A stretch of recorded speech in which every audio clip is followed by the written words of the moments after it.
What's up, people? Welcome back to my YouTube channel. IFBB Pro Men's Physique, David Hammond. We have 2 weeks left until the True Athlete show. 2 weeks exactly. I'm gonna show you the countdown. And I like going back on the page and looking because it just makes you realize how close it actually is. We've got 13 days, 21 hours and 25 minutes. How am I feeling? Tired, I'm not gonna lie. You could probably see it in my face. I look like a skeleton. Energy's still there mentally, physically, absolutely drained. There's no carbs in my diet at the minute. The calories are super duper low as well. 1200 for the non-training days and 15 for the training days. So me, I want to get as much training days in because it's higher calories, obviously, but you gotta make sure you make your body rest. So don't be silly and think, okay, I'm gonna train every day because I want more food. You have to chill out, make sure you recover. That's one thing I've learned from my previous preps. We have our push day today, shoulder priority. We've got 4 exercises for shoulders, and then we move on to chest. We'll do around 2 to 3 exercises on chest, depending on how I feel. Deep in prep now, so the motivation to stick around and actually wanting to stay in the sessions, super duper low. I'm thankful to have people around me that motivate me as well to push through the sessions because you can reach some dark places in your head. It's important to remember just to be cautious, yes, but to grind through it as well, man. Make sure your meals are on time. Don't try and have massive gaps in the day when you're not eating because as your calories are very, very low, your body will reach a state. So feed your body, make sure you're having constant food. Keep everything structured, eat when you're told to. Don't take this thing lightly. Keep a strong head and push through. Just took some mad pre-workout. Took the stim version of the 10X pre, and normally I take unstim because I like to keep my caffeine intake low. But I mixed the two because I felt like I needed it, and I've got such a rush. You know, when it feels like you're seeing a bit of stars and you're just in another zone, expect a sick session today. All right, let's go.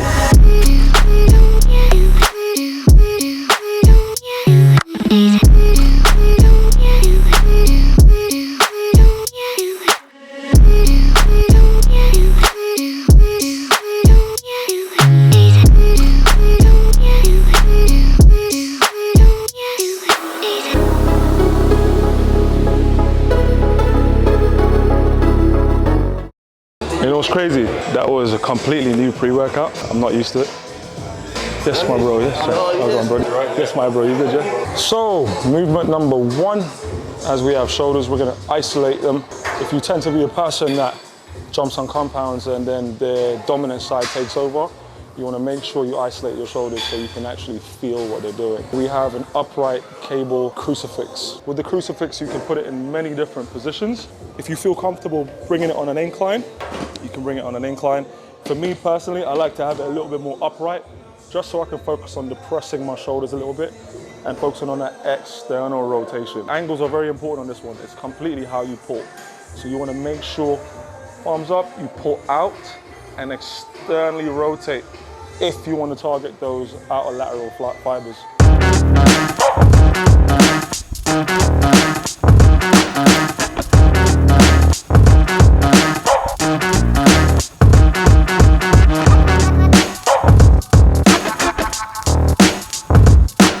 We want to make sure the cables are adjusted below or in line with your knee. We want the cable cuffs on your wrists. This makes it a little bit harder as the closer this is to the origin, okay, the easier it is. So with it being that far away, it's gonna tremendously drop the amount of weight you can use.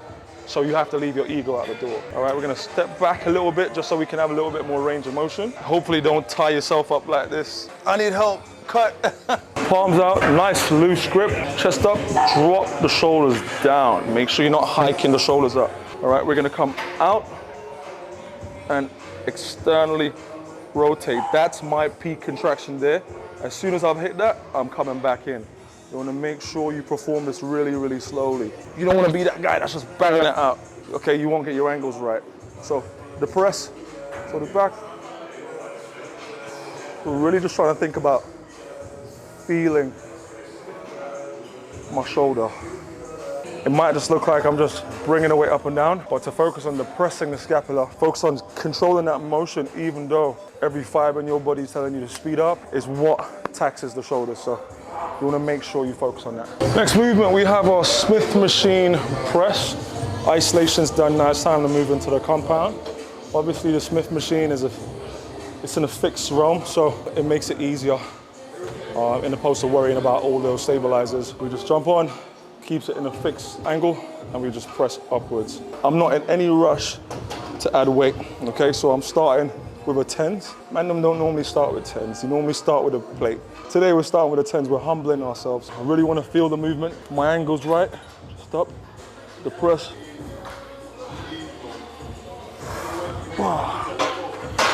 If it doesn't feel right, 9 out of 10 times, chances that it's not.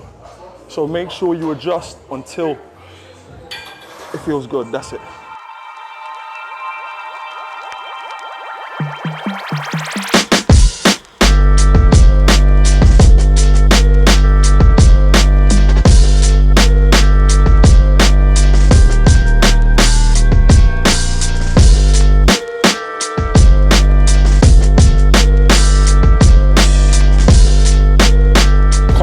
To you how important it is to leave your ego at the door. I used to be one of those guys that used to slate sleeves or anything like that. I'm currently suffering from a little bit of elbow tendonitis.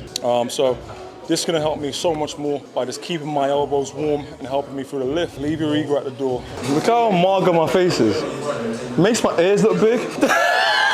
Now, this is something I just recently put back into the program, a wide grip upright row.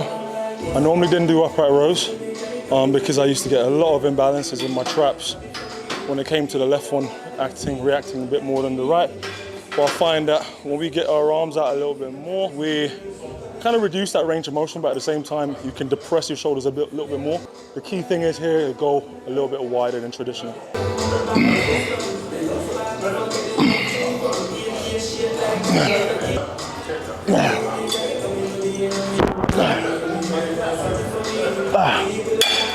Don't stick your head forward. See a lot of people do that. Stick their head forward, then they wake up in the morning and realize, yo, why is my neck hurting? Tuck the chin back, shoulders up, and come up for that contraction.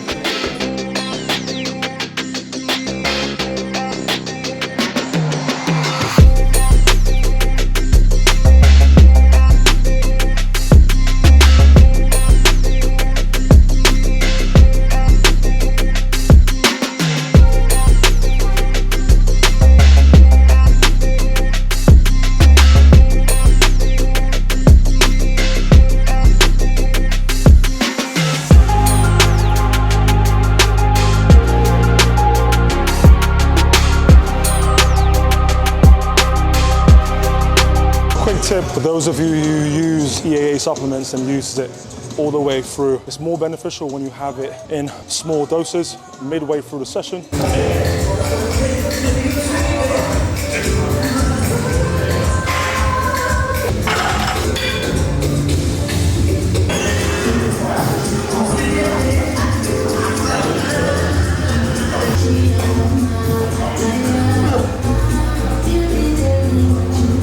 It's only right we stick to tradition. We're up in the studio just to get a physique update. Every week we come up here and we get physique updates in. I'm here with my boy Dale Blacks. He's a fellow men's physique competitor as well. And we're gonna be running through a couple of drills, a couple of poses. Practice makes permanent, so it's very crucial, especially after you train, to come up here and do some poses as well, because your body is in a state where it's tired. When you go on stage, you're gonna be pumping up, you're gonna be rushing. So to be accustomed to that, you've got to make sure you adapt yourself to that situation. So post session, I always recommend coming upstairs, doing a couple rounds, all right? And really focusing on just keeping that core contracted, holding each pose for at least a minute. Let's get this.